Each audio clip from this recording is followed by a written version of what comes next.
Welcome to this explainer. Okay, so if you've ever watched a dubbed anime or read a translated meme that just made absolutely zero sense, you already know that moving ideas between languages takes way more than just a dictionary. Today, we're cracking the secret code of translation by diving into the mind of a groundbreaking theorist named Katharina Reiss. Let's kick things off with a pretty massive misconception. A lot of people think translating is basically just acting like a human Google Translate, right? Just swapping an English word for a word in Spanish or Japanese, piece by piece. But think about the last time you try to translate a joke, or even a really sick lyric. It almost always falls flat. The words are technically correct, sure, but the entire feeling is completely lost. Which brings us to Section 1, the goal of translation. We really need to look at what we're actually trying to do here. And this is where Katharina Reiss had a total breakthrough. She figured out that a translator isn't just a walking dictionary. They're more like a medium, a middleman. You literally have to stop looking at individual words and focus entirely on the communication itself. It is all about the message. So the absolute core of her theory is a concept called functional equivalence. Now, I know that sounds like crazy academic jargon, but it's actually super simple. It just means your translation has to achieve the exact same goal or keep the exact same soul as the original text. If the original TikTok was meant to make you laugh, the translation better make you laugh. If it's meant to keep you safe from a chemical spill, it better keep you safe. The goal stays exactly the same. So how do we actually do that? That brings us to Section 2, 3 types of texts. To help translators hit that functional equivalence, Reiss created a really practical toolkit. She basically said that everything you read falls into one of 3 buckets. First, you've got informative texts. These are just pure facts, like a TV news report or your biology textbook. Next up, expressive texts. These communicate feelings and style. Think song lyrics, poetry, or a highly dramatic novel. And finally, operative texts. The entire goal here is persuasion. It wants you to do something, like a targeted Instagram ad telling you to buy those sneakers, or a politician begging for your vote. Now, in the real world, it's actually like a giant puzzle. Think of these text types as points on a triangle.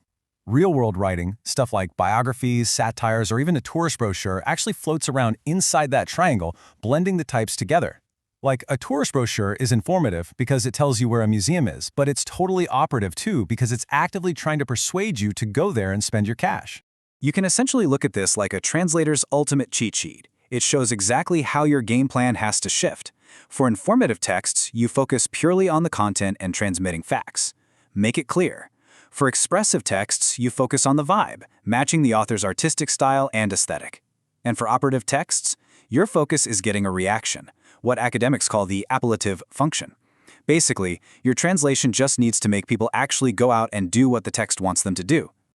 All right, let's take this into the real world. Section 3, Testing the Theory.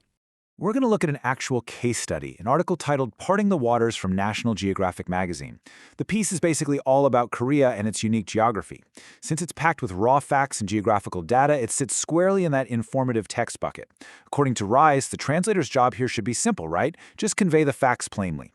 But hold on, look closely at this quote from the English text. Tides, not divine interventions, divide. Notice what the author did there? They used internal rhymes, tides and divide, and even threw in a biblical reference to the parting of the Red Sea with divine interventions. This totally proves that even an informative science article can be packed with expressive, artistic language just to keep you hooked. And that leads perfectly into Section 4, Translation Trouble. Let's see what happens when things go wrong. Imagine you're tasked with translating this complex English text into Yoruba, a language spoken in West Africa. The English author relies heavily on the word spring to explain exactly when a specific geographical event happens. But here's the massive catch. Yoruba culture has totally different weather conditions. They literally do not have a single equivalent word for the season of spring. So what on earth do you do? The translator has to figure out how to convey the timing without destroying the meaning. Do you translate the exact word? Well, you can't. It doesn't exist. Do you substitute it with a month? You could, but that changes the feeling from a lovely season to a really rigid calendar date. Or do you just throw in a footnote to explain what spring is? This exposes a pretty huge limitation in Reiss's theory. Knowing the text is informative doesn't actually give you a magic wand to solve cultural weather problems. And we hit another massive roadblock right away. Remember that expressive quote about divine interventions? The English text assumes you know the biblical story of Moses parting the Red Sea, but the target Yoruba audience is a mix of completely different religions. If the translator keeps that specific reference, the readers might completely miss the point. But if they delete it, this beautifully written piece just becomes a dry, boring science report. This exact issue led to a famous critique by a scholar named Fawcett. He essentially pointed out that just because you figure out a text's function, whether it's informative, expressive, or operative, doesn't mean you automatically have a guaranteed formula for how to translate it. The real world, with all its messy cultures, bizarre weather patterns, and differing beliefs, just refuses to fit into a perfectly clean theory. Which brings us to our final stop. Section 5, the big question. Katarina Reiss gave us an absolutely incredible toolkit. Breaking a text down into informative, expressive, or operative is a fantastic way to crack the code of its core purpose. But as our little case study showed, it leaves us with one seriously provocative mystery. If our worlds are fundamentally different, if we don't share the same seasons, the same histories, or the same beliefs, is a 100% perfect translation actually impossible? It's something every single translator wrestles with every time they pick up a pen.